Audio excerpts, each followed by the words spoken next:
Shiu nuk ndalet me shpifje, si ato që nuk punojnë hidrovorët. Lumejnë nuk kthehen në shtrat me protesta, si ato që s'kan lidhje fare me arsyen pse përmbyten shtëpitë e ndërtuara në territore shumë vulnerabël.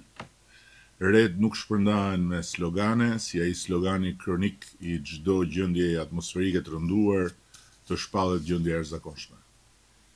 Këto janë reagime që ushqejnë nervozizëm, jo zgjidhje, ushqejnë ndarje, jo ndihmë, ushqejnë çorodi, jo siguri.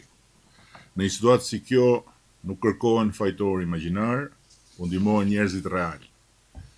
Njerëzit nuk kanë nevojë për më shumë britma, shpifje dhe teori konspiracioni, por për më shumë solidaritet, mbështetje dhe bashkim forcash.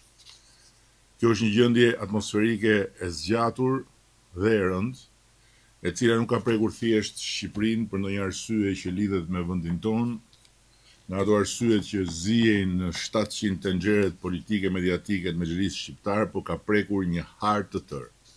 Nga Italia në Greqi, nga Malizi në Kosovë dhe deri lart në Serbi e Kroaci, nga Maqedonia e Veriut e deri në Turqi, ku i njëjti i ftohtë, i njëjti shi, e njëjta dëbor dhe të njëjtat përmbytje dhe bllokime kanë krijuar të njëjtën situatë të rënduar në tërësi për njerëzit.